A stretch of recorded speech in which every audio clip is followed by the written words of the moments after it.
It wouldn't matter if Connor was in or not. He's taken his game to another level. He's embraced the details of being a really good player. He's bought into what the coaches want, and it's made him more effective on a daily basis. He's in the right positions. His spacing on the ice is proper now. He's not waiting to hit home runs. The hell of a hockey player. What does it say about this team that you have been able to get 4 points in 3 games while missing Connor? It's just we're competing like hell. We've done it for almost a dozen games now.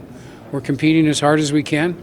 We're not giving up any ground to anybody, and I'm hopeful that we can continue down the rest of the year and play this way. I don't know where the playoffs are going to go, but I know if we compete at this level, we can really be proud of what we're doing, and that's exactly what we are. We're proud of what we're doing, and we're going to stay with the program. So this is the team that you were trying to build here. It's taken, Well, it doesn't happen overnight. I said this to you today, Mark.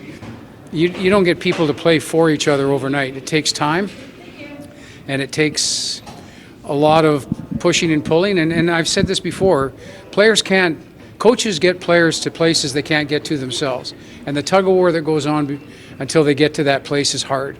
And you got to be able to coach through conflict. And the players got to be able to play through conflict. And there was some conflict to try to get to this level, but we're here now. And whether it's too late or not, whatever, but we're here now, and we're competing like hell.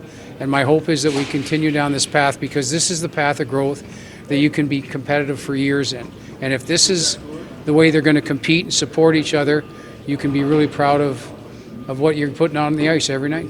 Has it helped in some weird respect that they had to go 3 out of 4 games without Connor and elevate themselves? No, they were playing this way. Connor and Leon were leading this charge 12 games ago, so they were carrying it, and Connor back is going to do nothing but help us. It's going to be a great 1-2 punch. It's a lot of weapons that we have that nobody else has, and we're going to use them every chance we get.